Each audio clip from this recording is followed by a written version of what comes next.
Testing.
I want to fight with Chuck. Chuck. I think he just blew his wad there. Anderson Silva, you absolutely suck. Are you still drunk right now? Are you still drunk or what? What's going on? This is Bruce Lee shit. Frank Mir had a horseshoe up his ass. I pulled that sumbitch out and I beat him over the head with it. You can't stop us at Beard Express. Choo-choo, motherfuckers. If he was a girl, you would say he has a badonkadonk. I'm cool with all the gods. Gods recognize gods. This is #1 bullshit. I'm not impressed by your performance. I'm the man of the hour, Joe. Too sweet to be sour. What you see is what you get, and what you don't is better yet. I'm the women's pick. I'm the men's regret. And if you win against Chael Sonnen, you made a bad bet. Mandalay Silva. 6 feet tall and 205 pounds. Boy, until I met you, I didn't know they could stack crap that high. Where you at, McNugget, you fucking piece of shit? I'm gonna kick your ass. I'm not surprised, motherfuckers. The double champ does what the fuck he wants. I don't have much left to say other than you have seen nothing yet. Who the fuck is that guy? You're listening to the Blood and Bandage MMA podcast.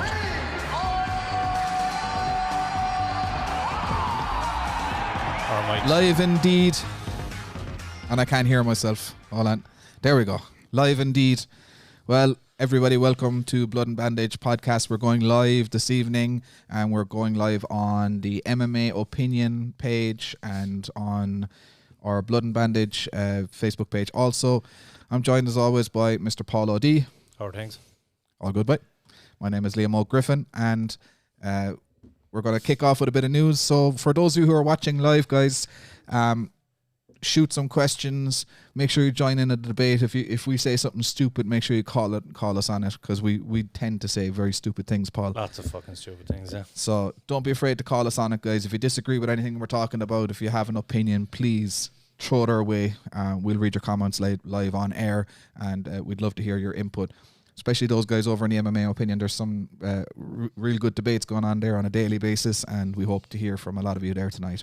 So we're going to kick off just before we talk about UFC Vegas 15, Paul. We'll have a couple of news items that popped up during the week that we want to kind of touch on. Anyone in particular that... I believe you saw a video from Firaz Zahabi which caught your attention. Yeah, I did. I knew you'd put me on the spot with this one now straight away, but... Yeah, I don't know if any of the viewers saw this particular video, but Firaz Zahabi put up a post about how he doesn't roll with female students. Now, obviously, for Firaz, there's a hint of a religious reason for this. He spoke in the video quite humbly, I might add. about how that he other men may be purer than him, but for him, he finds it difficult to roll with an attractive looking woman without having impure thoughts. And then he doesn't feel like it would be fair to just roll with the ugly ones. As like some people would like be like, so you'll roll with me but not her, what's going on, you know? Yeah. But I just found that very, very strange as a for a guy as high level as he is as a coach, and to come out and say it publicly as well. It's very strange. I don't know. I know I get where he's coming from, and I get it's a religious thing, but I still think it's sexist as fuck. Oh, of course it is. Yeah. I just don't get it. Look, you know, everybody to each their own. It's like I said to you though. He's definitely just not getting enough. He's having impure thoughts when he's rolling.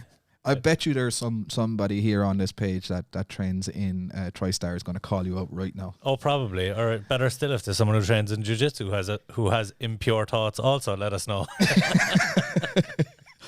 You can comment all your impure thoughts on the page down below. Don't comment all your impure thoughts. Don't keep just some of them to yourselves. But yeah, I found it strange. I don't know if anybody else out there, did you find that strange? Did you see that video? Go check it out if you haven't. What are your thoughts on it? I mean, like, I just don't get it because, okay, you don't roll with girls just in case you get a boner. Yeah. What if he was rolling with Alan Jouban? God damn it, that's a good looking man. That's true. That's a good looking man right there. Does he have impure thoughts then as well? I'm sure we'd all have impure thoughts if we were rolling with Alan Jouban. You know, it's a tough one, like. But anyway, look, let's see what people kind of chime in with their opinions on that. I'd be interested to hear other people's opinions.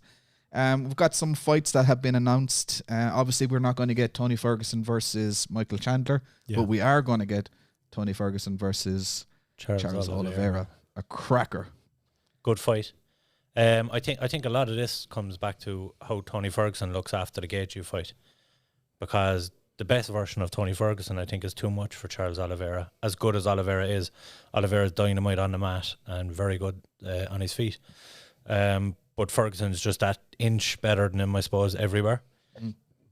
But it'd be interesting to see if Ferguson has lost the beat. Because, I mean, everyone saw that beating he took from Gaethje. Like, you can't come out the exact same after that. Yeah, no, I'd be totally in agreement. This is all down to... I know Oliveira's on a 7-fight win streak. He's an absolute phenom. And, I mean, this is his chance now to get into the title picture, like, officially. I know he's, like, 7-fight win streak. He's already earned his spot in that top 3 or 4, you know? Yeah. But there is a logjam up there at the top. He's going to have to get past one of those guys, and Tony Ferguson is that guy. So, you know, he has this opportunity now to put himself right, like next in line almost. Yeah. If he does well, and but like I completely agree. I think this is all down to Tony's mindset, how he recovers from that beating that he took from Gaethje. Yeah, like I think that fight took 10 years off his life. If not more. And we have to factor in as well. So Tony, for how long now, has been the unbeaten guy. 12 fights unbeaten, and was running through people. And a lot of it towards the end was confidence, and he just looked unstoppable. Charles Oliveira is kind of in that same league now, where he's feeding off that positive energy and that confidence going into every bout. Like, how's Tony's confidence going to be coming off that loss? He's definitely going to have taken some knock mentally. As well as the physical damage he took, there's going to be some knock mentally going into it. So the confidence is definitely with Oliveira going into this one. 100%. We have another cracker of a fight, this time in the featherweight division. Calvin Kattar. Is it Kattar or Kattar? I think it's Kattar, isn't it? Yep. Versus Max Holloway. Yeah. I think arguably you could say this is this is almost a title fight, because those fights between Max Holloway and Volkanovski were super tight. Whatever about the first one, I think I'm in agreement on the first one. I think Volkanovski edged it, but I don't think the second one was even as close as they're making out. I think Holloway won that clearly 3-2. Yep. I don't, like, fair enough. A lot of split decisions and a lot of close decisions. I'm always the first person to say the fight was that close. It's not a robbery either way. no matter who wins, it's so close that you could see what round was given where, or that it was a close round. I confidently gave Max Holloway 3 rounds in that fight. Yeah, no, I was very much on the Holloway side for that as well. And do you reckon who else is at the top of that division there that would be in line for a title shot? Is this the number one contender spot, or is it going to be this plus some other fight that has to fight off? So it's hard to say. You've Zabit, Magomed Sharapov. You have Yair Rodriguez is close up there. Danny Ige. There's a couple of guys up there that are close. Probably Zabit being the closest of the whole lot at the moment. But Max Holloway has the strongest argument for the next shot. Even with 2 losses in a row, you could argue he won the last fight. So possibly either guy comes out of this looking impressive. They're next, if not next after Zabit, in my opinion. Yeah, so. Absolutely. Maycee Barber versus Grasson or Alexi Grasso. Alexi or Alexo? Alexa. Neither of the two that I said was right. But so Maycee Barber coming off that last knee injury, that kind of weird fight where she had with Roxanne Matafari, probably about 9 or 10 months ago at this stage. Yeah, it was January. So, So and that was a very weird one. Her father came out afterwards, kind of making excuses for her, and it was kind of it kind of stunk of the Sugar Sean O'Malley type of bad loser type of 100% thing coming out of it. So be interesting to see how she comes back from that. And against the tough girl in Alexa's a tough out for anyone. It's a litmus test, I think, for both of them to see where they're at. Whoever wins this, though, is right up there in the mix. Now, we've talked ad nauseum about the lack of depth in that 25 division. So either one could be a contender very quickly there. So good fight, though. I think Maycee Barber probably edges it, but it's a very close fight. They like all of the female divisions for right the way through, straw, bantam, fly. They've got some cracking young talent coming through. All like the 19, 20, 20, 22, all 21, 22. The next 3 or 4 years is looking really, really promising for the female different divisions. And I heard one of the reporters, I can't remember which reporter at the Dana White media scrum last time, was asking about an atomweight division. And he said that not this year because of the pandemic, but very soon. And that's the first time I've heard Dana anywhere close to acknowledging a new division in the UFC. So he said that he's kind of started the work of putting motion towards getting a division done. So if he's on that line, I think already that shouldn't be long before it's done. And so just our first comment through there from a Mr. Michael Cook. When you ever get the chance, lads, if you don't mind giving the Facebook group Combat Island a plug, affiliated with the MMA Man Cave. We run UFC Pick'em contests, raffles, and Combat Island Last Man Standing knockout tournament. Autographed MMA memorabilia for prizes. Most badass group on Facebook for MMA fans. I don't know about that. I think the MMA opinion gives them a run for their money there. It's a page, but yeah. Yeah. But no, thanks for joining in, Michael, and absolutely make sure you give us a plug out on your page as well while you're at it, and definitely check it out, guys. Some autographed MMA memorabilia and other prizes to be won, so go over, give them a view and join in on the conversation. Let us know if you're interested in a picks competition as well, Michael, and we might MMA opinion versus MMA Man Cave, we might get something done. Absolutely. We actually have a scoreboard there we could put on screen as well, and we can make a bit of fun with that. So a bit of Irish news for a lot of people who are watching maybe from the States. This might not be of much interest to you, but for our Irish fans, we have a brand new UFC fighting or UFC signing. Mr. Dean Barry fighting out of SBG Charlestown under Coach Owen Roddy. So people will know Coach Owen Roddy as McGregor's padman, striking coach, and Dean Barry coming in, a kind of almost a surprise signing for a lot of people, because he's got a long history in Waco kickboxing, a kind of similar background to Michael Venom Page and a few other fighters of that realm, like Daniel Raymonds and people like that. But in terms of MMA, he's still relatively early on in his pro career. He's 3-1 last fight in the UAE Warriors. He got a first round knockout over there. So big signing, big deal, and just had a young baby boy. Like the same day he got signed for the UFC. So hell of a week for him. Yeah.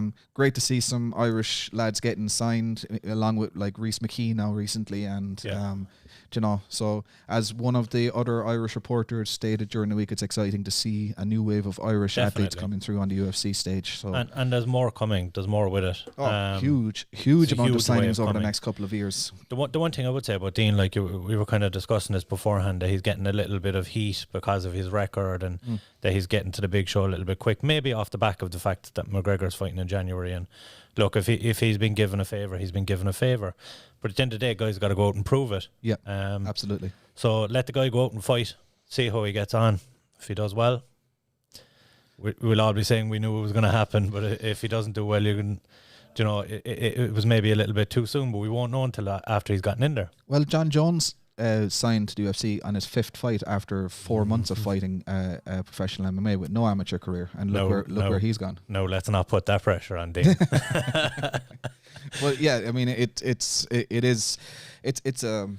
big ask, but it's certainly been done before, and you know we'll stand behind our Irish athletes, and we wish Dean Barry all the best of luck, and we'll be watching out. I expect, or we were thinking earlier on, he's starting camp now.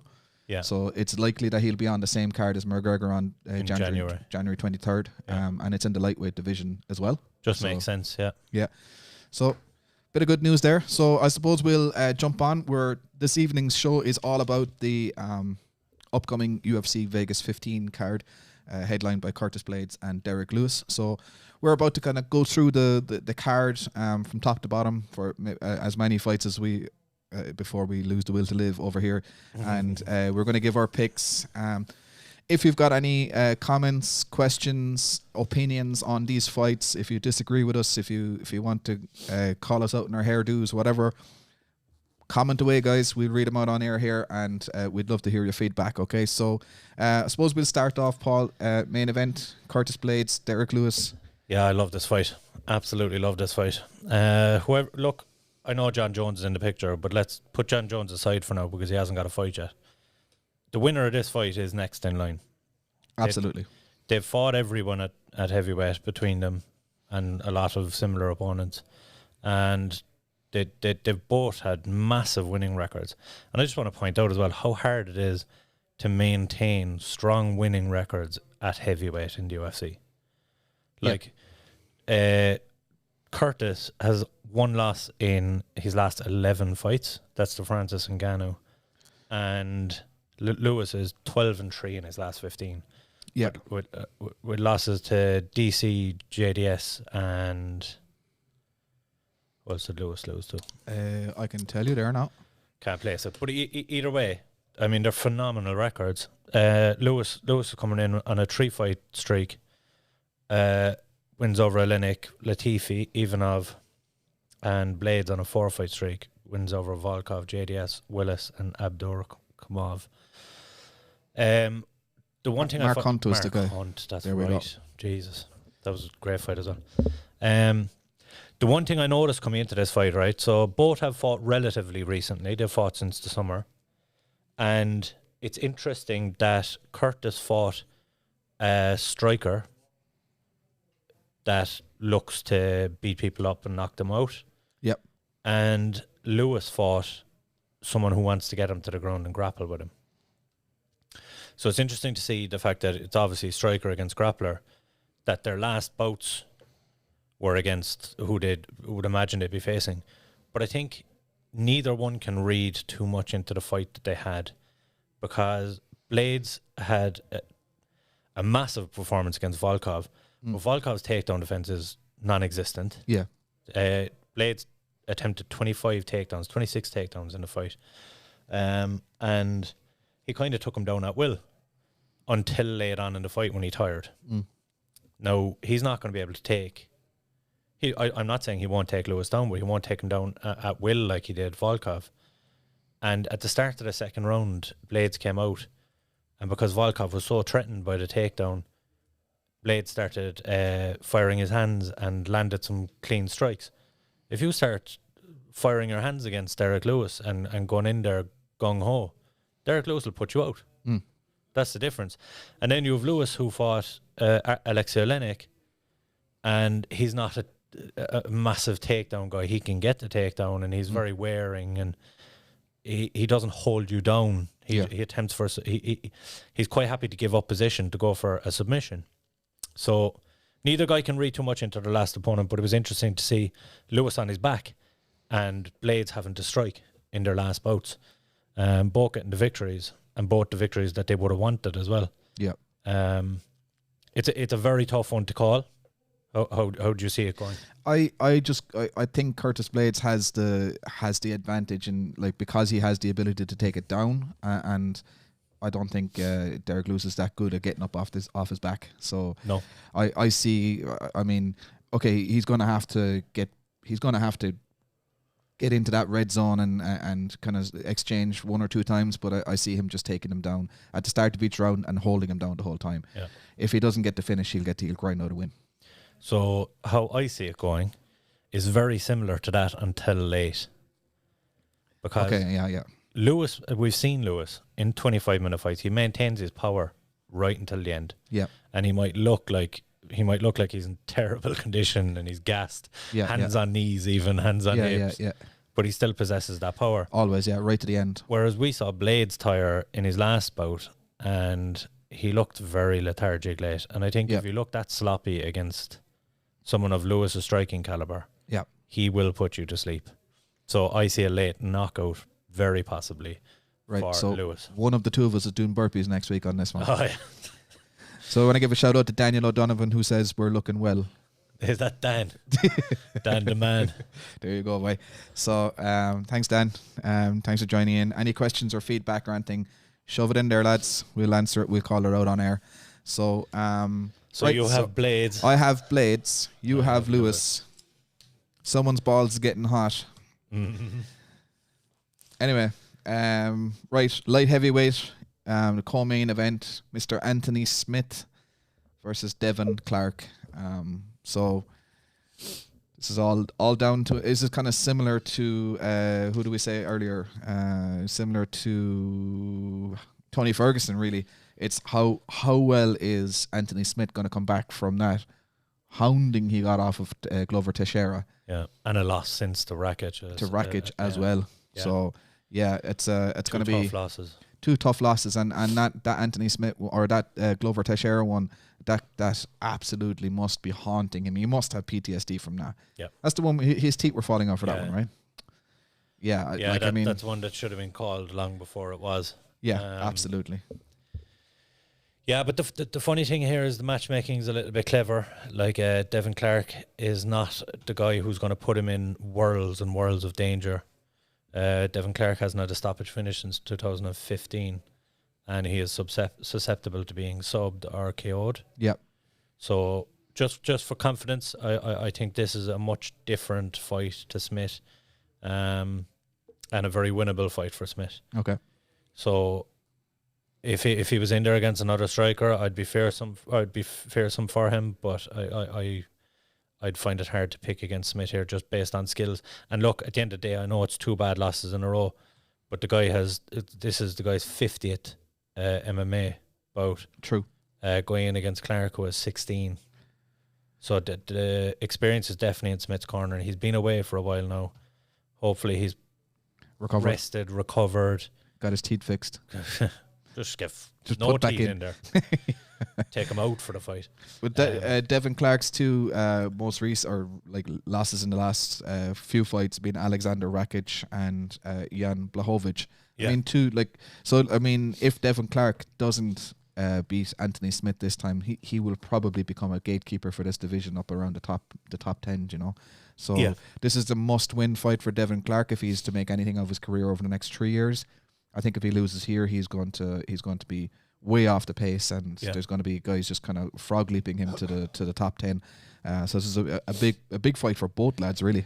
But saying that, Clark has like his last 2 were wins. Win over Alonzo Menefield and Dequan Townsend. So a win over Smith, and you said that Smith is ranked 6th at the moment. Yeah. Which shocks me, absolutely shocks me. Yeah. I'm surprised the guy is still hanging around in the top 15 after the last 2 performances. And I know, fair enough, against high-ranked guys, but if you have 2 bad losses like that, it's tough to hanging around in the top 10, let alone almost top 5. But I suppose that's a knock on the depth of the division as well. But a win for Clark here puts him right up in the mix. Yeah. Right up in the mix. All that said, I am still leaning towards Anthony Smith. I am in agreement with you with this one.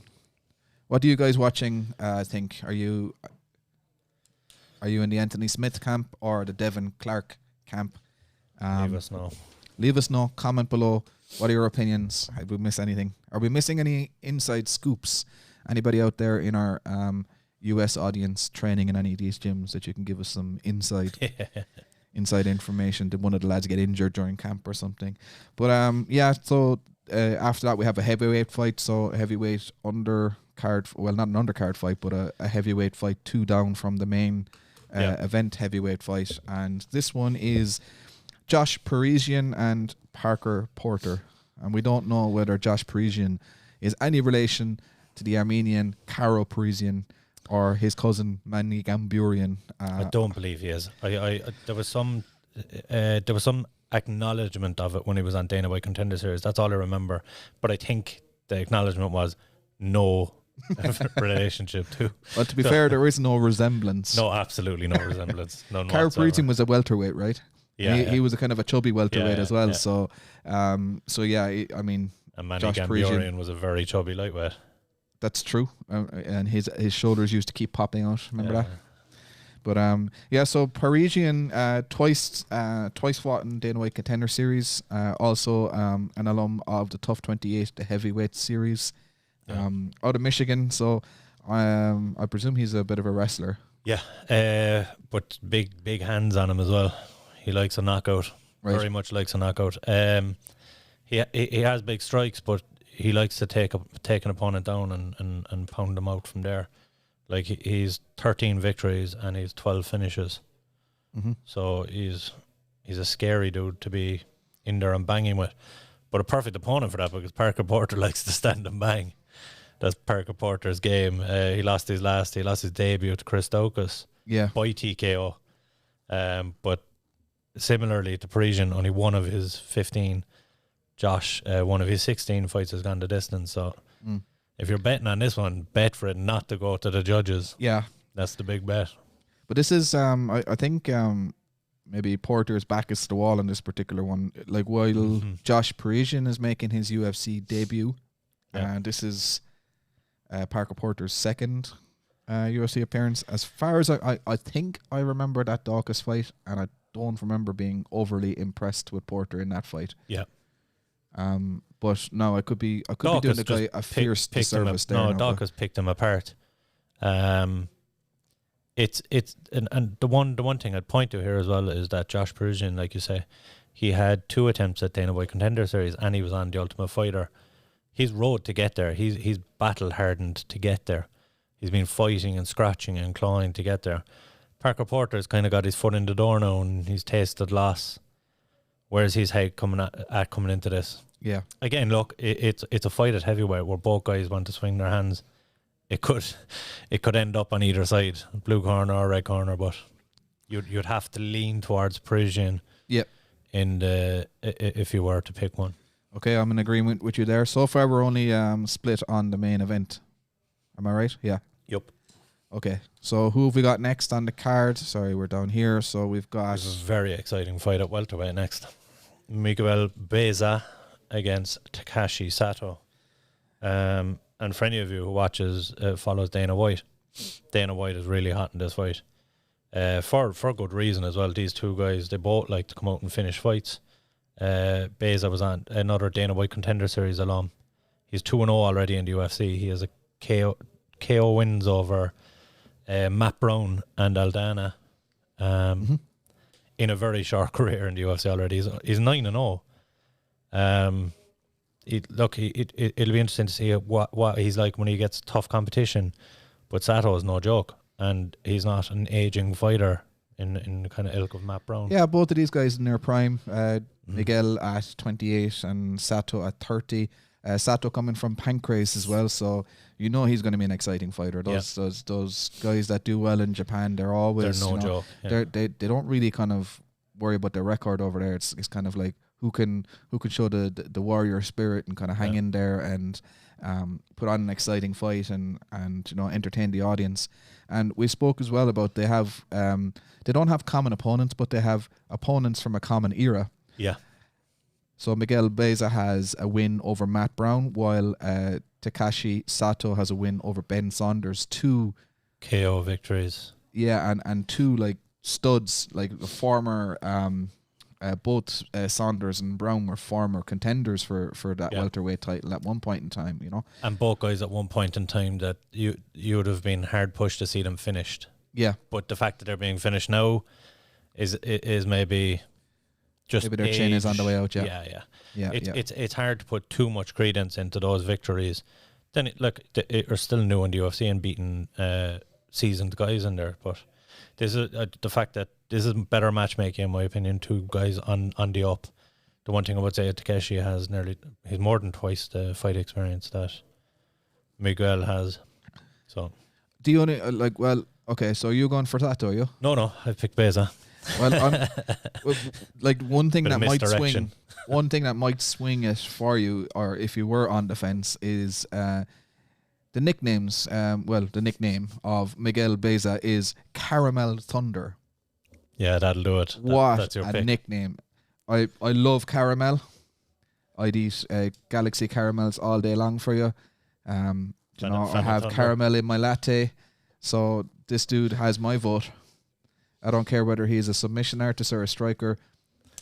His nickname has sealed the deal for me. Yeah, just getting on the nickname. I'm in his corner anyway. Another one, might I point out, that realistically will not go to the judges. Oh, 100% this is not going to the judges. As you said, shocked if it sees the second round. Yeah. It's going to be... That could be the fight of the night. Oh, I don't know. Next one up. Okay, fair enough. I don't know. All right. I was thinking that earlier, but I think the next one up could be... Okay, so let's pop down a bit. So we have... at featherweight. At featherweight. Right. Are you going to give us the Bruce Buffer? I am a little bit. Ladies and gentlemen, we are live. All right, so what have we got in this one? So for those of you who've been following undercards of UFC this year, and might have seen Spike Carlisle compete earlier in the year, I believe it was in January or February, I think. He got a KO victory against... Name is escaping me now. Hold on. Well, go on anyway. You want to talk about his his uniqueness? Yeah. So I hadn't seen this guy previous to this, and he was being introduced by Bruce Buffer. That's it. Alan Cruz. There it is. This fight, yeah. Back in February, UFC on ESPN 27. So yes, this guy was being introduced by Bruce Buffer, and he went full. I'm trying to think of a PC term. Don't say the one you're thinking of. He went full special on it. We'll go there. He was doing some weird body movements and then did some hysterical, creepy, evil laugh into the microphone. That was kind of creepy, all right. But the kind of thing that you can get behind, though, isn't it? Yeah, but he's a fucking weird dude. I mean, a weird dude. He's called the Ginger Ninja. He's the what ginger? Hold on, is the Alpha Ginger? Alpha Ginger. Look, I was there, and my immediate thought was, oh, this fucking... Yeah, he's going to get sparked. And I... Watching the other guy as well, I was like, he's a contender. He's someone coming through that I was going to keep an eye on.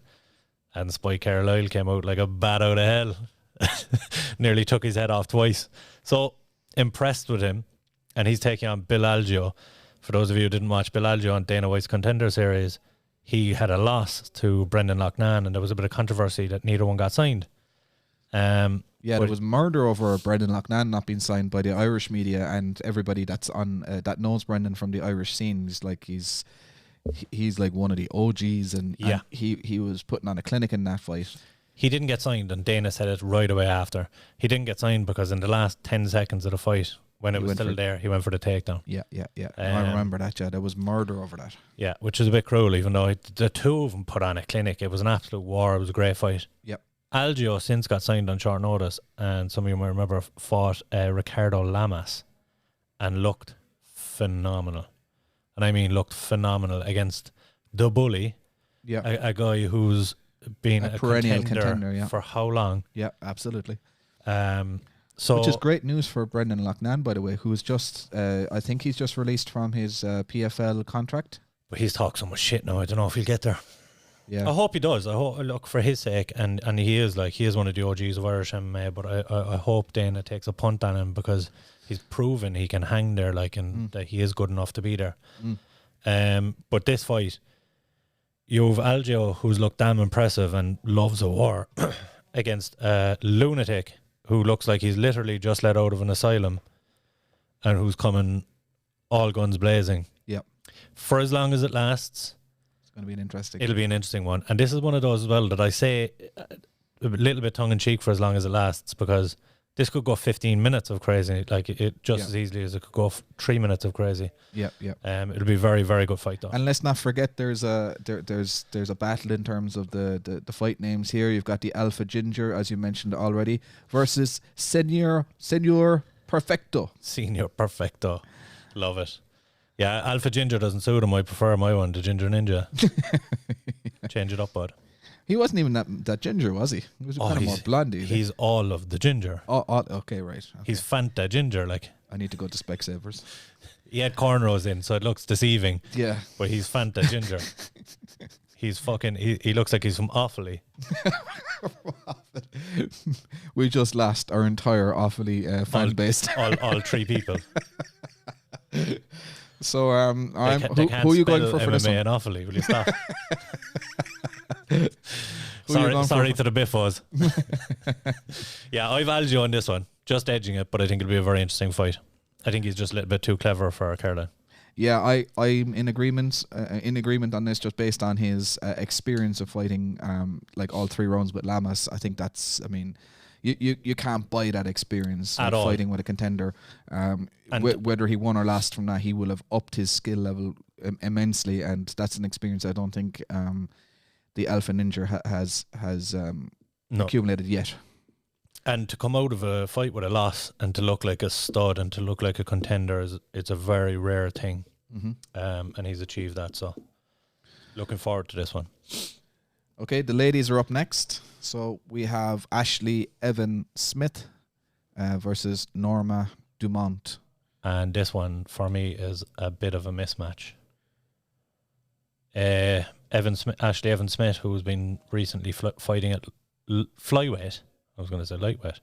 At flyweight. Yeah. Coming up to bantamweight. And then you've Norma Dumont, who looked like, for all the world, to be a contender coming in at featherweight, and got sparked by Megan Anderson. But a big girl. She got a big old booty on her. I don't know how she's going to make 35. But if she makes 35 comfortably, she's a nightmare for Ashley Evan Smith. Yeah, you can even see it just from their records still have them down as flyweight and featherweight. That's 2 weight classes apart, and they're going to meet in the middle. Yeah, fair enough.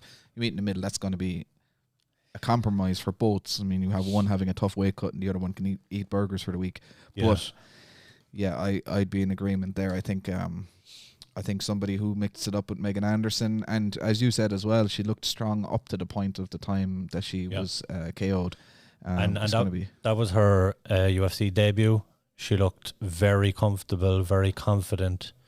Obviously a little bit too much, the fact that she got caught, but didn't look out of her depth at all with Megan until that one hit. And look, that can happen to anyone. That one hit landed. And look, Evan Smith is a bit of a rocky record of late. So yeah. So who are you going for? You're obviously going for Dumont. You've Dumont. I have to agree with you on this one. I'm not going to deviate from the likelihood here that the size advantage is going to be too much to overcome for Ashley Evan Smith. But let's roll it on. We have a bantamweight fight next.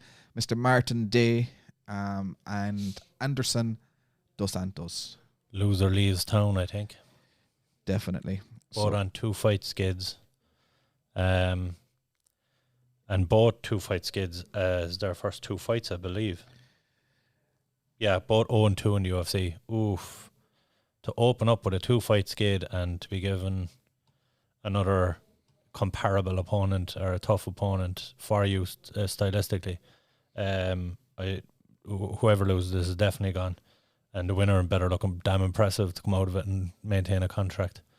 The one thing I will say about Anderson Dos Santos, he's 28 fights, and he has a win over Ricky Simon outside the UFC, and he has a close loss to Said Nurmagomedov outside the UFC. So, and he's fought some legit Brazilian contenders as well. So like the experience, definitely you'd have to lean towards Dos Santos. Interesting one though. It's a hard one to pick.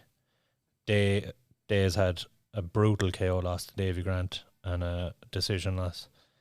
I would just lean at the experience towards Dos Santos. Yeah, you've convinced me anyway. I don't really know a whole lot about both of them apart from what you've just said, so I will tip my hat to your superior knowledge, sir, and I will go with you on this one. I don't feel like doing burpees for being ignorant. Well, we're still split by the main event so far anyway, so that'll be an interesting one. And just a shout out to anybody that's listening in live. If you do have any questions, feedback, comments, if you agree with us, disagree with us, comment away, and we'll get you involved in the conversation here. We love to get a bit of a debate going. So comment away and we will bring you on. So who have we got after that? Next up you have OnlyFans Ostovich versus Gina Mazzani. Yeah, so this is going. Yeah, I'll watch this all day long. I don't care what they fight, like, or yeah. So 2 fight skid for Rachel Ostovich. Paige Van Sant was the most recent loss there. Paige Van Sant already gone from the promotion, obviously gone to bare knuckle boxing. So this is a must win fight for Rachel. She's 4-5 in the UFC now at this stage. 4-5 overall. Oh, is that her full record? Yeah, sorry. That's her full record. That's her full record. That's not her OnlyFans subscribership. She talked about OnlyFans. Probably be a lot more than that. Isn't that what you said?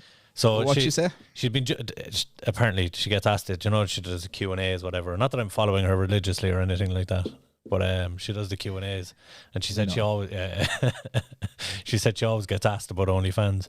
And recently she put up a raunchy picture, and she said, if this gets 5,000 likes, I will set up an OnlyFans account, and I think it got 5,000 likes in about an hour. Yeah, so she's all about the raunchy pictures anyway. So win or lose, she's going to retire off her OnlyFans in the first 3 to 4 months. So 100%. Yeah. So Gina, Gina is also in a position of maybe loser leaves town. I think this is her back is to the wall. Also, she's 2-4 in the UFC. Yeah, this is her 7th UFC appearance. Has yet to make a kind of a mark in the division. Definitely, yeah. Has a couple, like, I mean, there's some tough girls there in that division, but again, like, not a stacked division. But yeah, this is it. We've touched on it. At 25, there isn't that much talent. Like a Gina Mazzani with 2 or 3 wins would be right up there in contention, which is baffling. They're both actually talking about the fighting, not their OnlyFans accounts. They're both alumni of the tough seasons. Mazzani was on season 18 where she lost to Juliana Pena, and look, there's no shame in the loss to Pena. But that doesn't count in her 2-4 losses. No, so this was before. That was the exhibition fight. Exhibition, yeah. And Ostovich similarly was on tough 26. She lost to Barb Honchak. That was the one where for the flyweight belt. Okay, yeah. Neither one looked massively impressive on the show, but the difference was Ciara Eubanks was the one that was in the final for that against, and Roxanne Manafari replaced her on short notice, wasn't it? Yeah. Mazzani Ciara missed weight. Yeah, that's right. Jesus, what an opportunity. Mazzani actually had to go away and come back. She went away and won a couple of fights and came back into the UFC, and I think it stood to her a little bit. Like, she has a couple of wins in the UFC. Where did she go to? Did she go to Invicta? I think she did one at LFA and one at Invicta. I could be very wrong though. Yeah, we'll check it out there. The modern technology lets us... KOTC. There you go. King of the Cage. So she went away and did one. Oh, that was recently. No, this was back... 2020 January. No, so this was recently. She must have been brought in again. But if you go down and talk about after the Ultimate Fighter, she went to Alaska FC. That's probably her hometown, I suppose, is it? Yeah. Go up here, she's probably from up that direction. Nevada. What the hell is she doing up in Alaska? Taking fights. There we go. Wherever she can get them. Look, the one thing here that I think points to a possible victor is Ostovic's last 2 losses. She's coming off 2 losses, both submissions. Gina Mazzani has submission wins on her record, and she's very capable down there. So I think Mazzani's smart game plan, get it to the mat, and it's an easier out for her. I'm going to go against you on this one. I'm going for Rachel Ostovich. For no other reason, just as Rachel Ostovich. Just that you're hoping you get a free OnlyFans subscription out of it? Well, I'll pay for it anyway. But I think that Rachel has fought tougher opponents. That's true as well, but she's looked unimpressive against them. Well, she looked damn impressive to me, but she fought like shite. But yeah, I'm just gonna go. I just think that she's fought kind of higher level opponents, and the experience will stand to her. And back is to the wall as well. Although I don't like the way she's talking about this OnlyFans account as it's almost like I really don't need to fight in the UFC anymore. I have this other kind of thing going on. So she does seem checked out. Absolutely, 1 foot in the retirement home. Yeah, not in the old age retirement home, but the retirement from fighting home. Yeah, I don't even know what I'm talking about anymore. But yeah. So another couple of fights in that card. I don't know if any more stand out to you. I don't know anybody else on this card. There's actually, but that's nothing to do with. There's another very good fight there at flyweight. The Muderji. I'm going to butcher that name. Muderji against Malcolm Gordon. 2 flyweights. Is great matchmaking. Similar records. Muderji is coming off a win over Sukham Tat, which is a very, very impressive victory. He did lose to Louis Smolka beforehand, but this is another one where he has, in his 12 wins, he has 10 KOs and 1 sub, and his 3 of his losses were by sub. Gordon is coming off a loss to Albazi in his debut, but he has 6 subs and 3 KOs in his 12 wins, and he's lost 3 times by KO. So one of them is going to sleep, be it a choke or a KO, and they're kind of, it's very much grappler against striker. Nice. No, I'll always lean towards the grappler in those circumstances. So I'd give the edge towards Gordon there. But those guys can bang. Those guys are very quick. The scrambles are phenomenal. The flyweights are always interesting. Okay, I'm going to go Team China.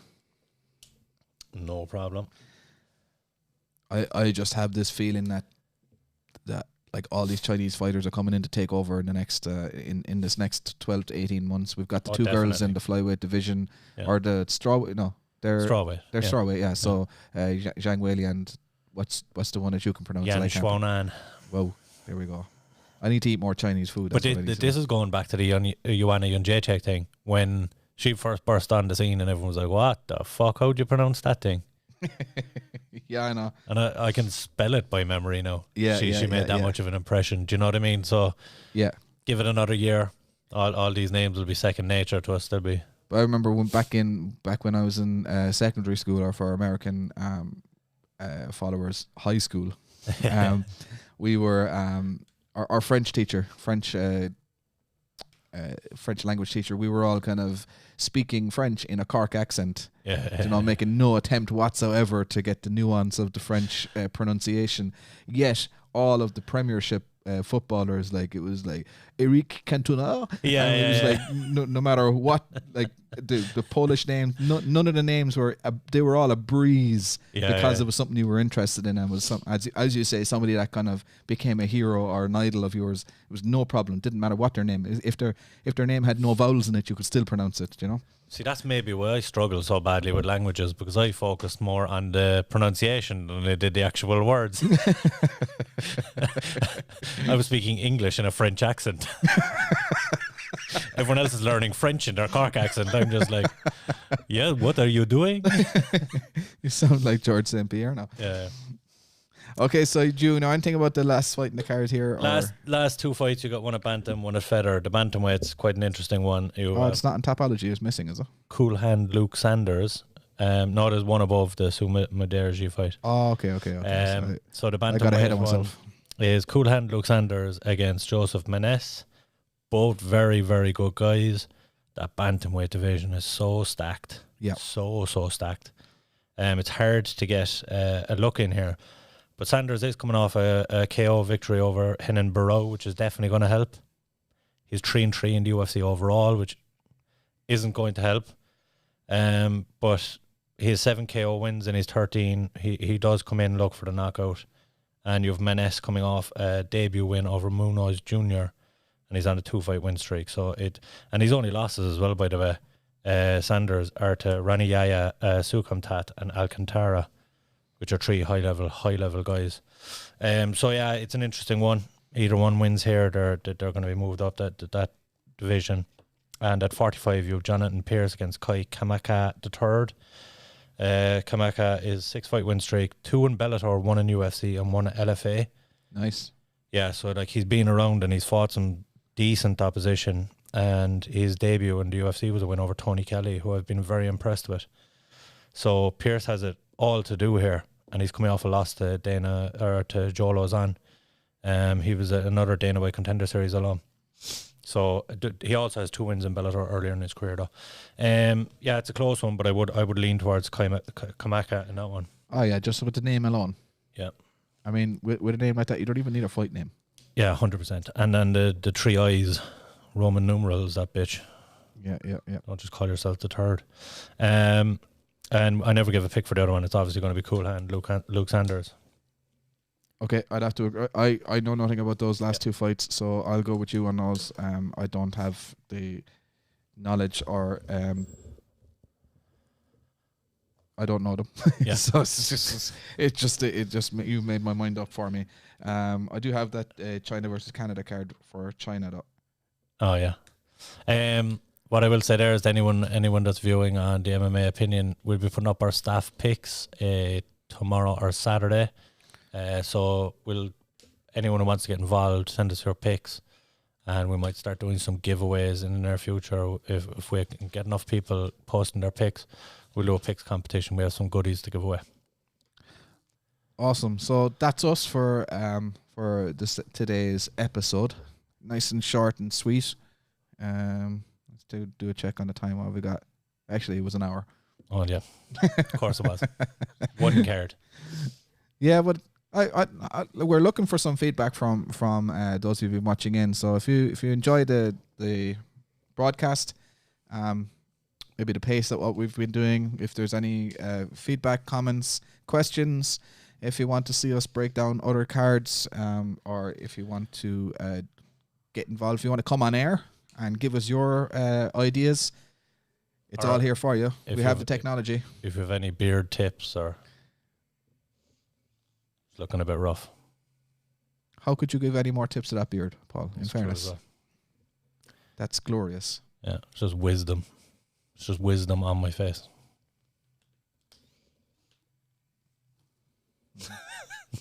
Mine is looking a bit weak now. Yeah.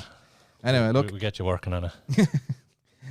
I just start to look homeless once it gets beyond a certain length, so I've kind of given up on it a little bit. You can coach me on the mats and I'll coach your beard. Sounds like fair trade. Yeah, fair trade. So that's pretty much it, guys. Hope you enjoyed the broadcast. Make sure you follow us on all the socials. Blood and Bandage MMA on Twitter, Instagram, Spotify, Apple Podcasts. This will be an audio podcast as well, released in the next couple of hours. And YouTube channel, Blood and Bandage MMA. Big shout out to the MMA Opinion crew, as always, for having some great debate online. And thanks for joining in today as well. So, cheers. Hold on. What have we got? Do I have a screen over here? I have a screen over there. Look at that. Okay. Laughing. Do you want to say goodbye there, Paul? So. All right. We'll see you later, guys. Thanks a minute. I want to fight with Chuck. Chuck. I think he just blew his wad there. Anderson Silva, you absolutely suck. Are you still drunk right now? Are you still drunk? What's going on? This is Bruce Lee shit. Frank Mir had a horseshoe up his ass. I pulled that sumbitch out and I beat him over the head with it. You can't stop this Imperial Express. Choo-choo, motherfuckers. If he was a girl, you would say he has a badonkadonk. I'm cool with all the gods. Gods recognize gods. This is #1 bullshit. I'm not impressed by your performance. I'm the man of the hour, Joe. Too sweet to be sour. What you see is what you get, and what you don't is better yet. I'm the women's pick. I'm the men's regret. And if you win against Chael Sonnen, you made a bad bet. Vandalay Silva. 6 feet tall and 205 pounds. Boy, until I met you, I didn't know they could stack crap that high. Where you at, McNugget, you fucking piece of shit?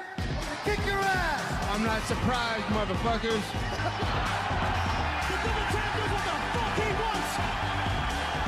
I don't have much left to say other than you have seen nothing yet. Who the fuck is that guy? You're listening to the Blood and Bandage MMA podcast.